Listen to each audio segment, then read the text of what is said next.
While discussing diplomatic relations during a press gaggle this week, President Trump casually announced that the United States would be allowing 600,000 Chinese nationals to enter the United States as college students.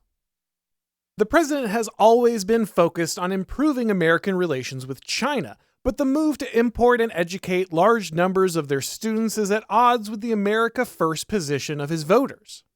When Commerce Secretary Howard Lutnick was later asked why it was so important to import these 600,000 Chinese students, he claimed that without the foreign admissions, many U.S. universities would go out of business.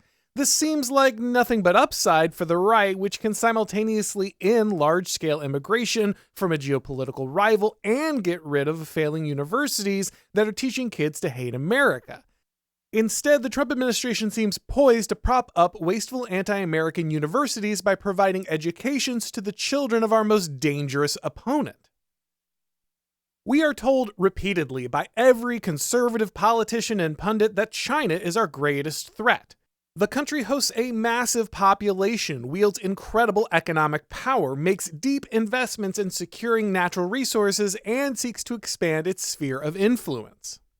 China has a large, if untested, military with advanced weaponry and a spy network which regularly operates in the United States.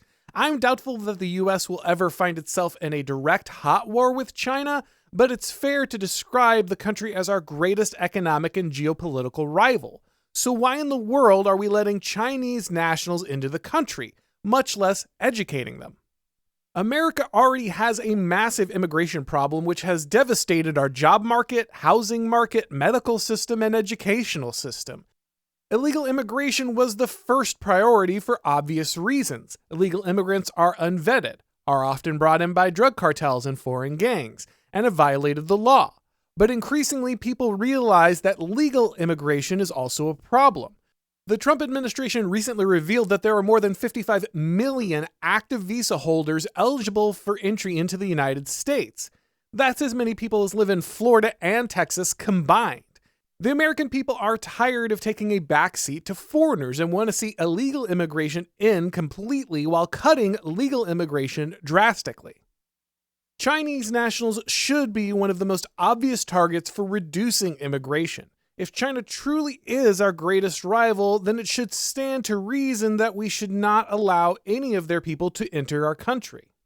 The Chinese are notorious for their extensive spy network, which has successfully infiltrated the US government, military, corporate bureaucracies, and universities. These spies are interested in state secrets for sure, but they're also interested in stealing technology and scientific research like the kind that happens in university departments. Eric Weinstein has gone so far as to suggest that this is why we've experienced very little advancement in physics over the last 50 years. Universities are intentionally hampering the programs because if they discover something dangerous that could actually be used as a weapon, there'd be too many foreign students who could steal it and take it to their home countries. It appears insane that we would limit our own scientific advancement just so we could more safely import foreign spies onto US soil, but it seems like that's exactly what's happening. In addition to exposing our secrets, universities are also educating the next generation of leaders in a rival state. Elite universities are the gateway to power and status. In addition to imparting skills in critical areas like math and science, they confer a credential that allows access to other elite institutions. If the Chinese student obtains the knowledge and then returns home, they can use it to strengthen their nation's attempt to compete with the United States. If instead the student stays in the US, they'll likely use their credential to enter elite corporations or other critical organizations.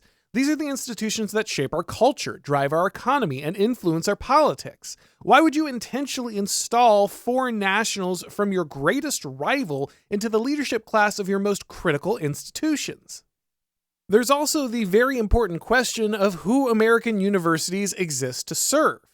In his Fox News interview, Secretary Lutnick admitted that these students would be displacing Americans from top-tier universities and forcing them to go to lower-tier schools. It's not speculation to assert that these foreign students are stealing educational opportunities from Americans. The administration is admitting it openly. If conservatives are now operating from the stated goal of putting America first, then they can't be involved in displacing native students in favor of foreign adversaries. Our children deserve top priority when it comes to benefiting from American educational opportunities. They shouldn't be treated like an afterthought for institutions that are recipients of our tax dollars.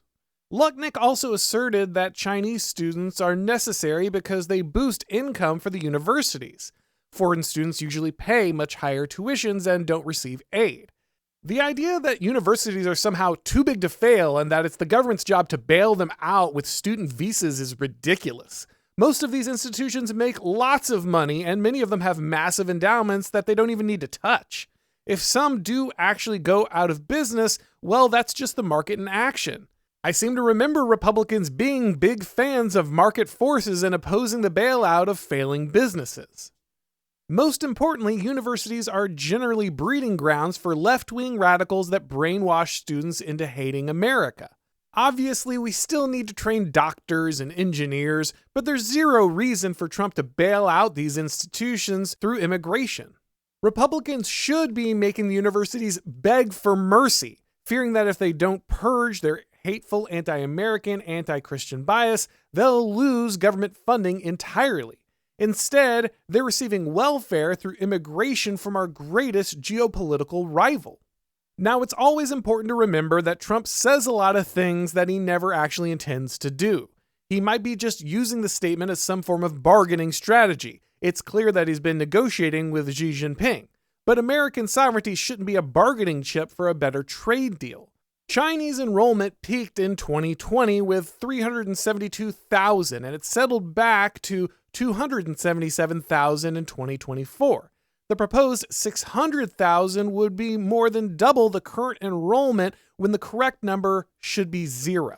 It's time to stop importing our own enemies for the gain of our ruling class. America first should mean that American universities exist for Americans. Now, news is actually breaking as I record this that the Trump administration has announced that it actually will not be admitting 600,000 more Chinese students, that the number of visas from China will remain the same. In one sense, that's good. They listened to the fact that people did not like this decision and they're scaling it back. But my whole point in this essay is that the number should be 0. Yes, it's ridiculous that they were even considering double that number, but there is just no reason we should be admitting any of these people. So I'm glad to see the responsiveness. I'm glad, as always, like I said, try to take things with a grain of salt because of the way Trump talks as opposed to his action. But it's also important that we let the administration know how we feel, because it does seem like they respond pretty quickly when they hear a lot of this stuff. I hope they hold to this. I hope that we're not sneaking any extra people in the back door. And I hope they address the larger argument about just having any Chinese students in the United States at all. I think we should keep driving these numbers down. I see zero reason why we should continue to allow any Chinese national in here as long as they are considered to be our greatest rival. And I hope the Trump administration eventually comes around completely on that issue. Thanks for watching, guys. If you enjoyed this video, go ahead and click like. And if you haven't subscribed yet, now is a great time to do so. If you'd like to get these broadcasts as podcasts, you need to subscribe to the Auron MacIntyre Show on your favorite podcast platform. And if you do, leave a rating or a review. It really helps with the algorithm magic. If you'd like to follow me on Twitter or Gab or Substack or Instagram, if you'd like to watch these videos on Rumble or Odyssey, the links to do all of that are down below in the description. And of course, you can watch all of my shows and read all of my columns at The Blaze. Thanks for watching, and as always, I'll talk to you next time.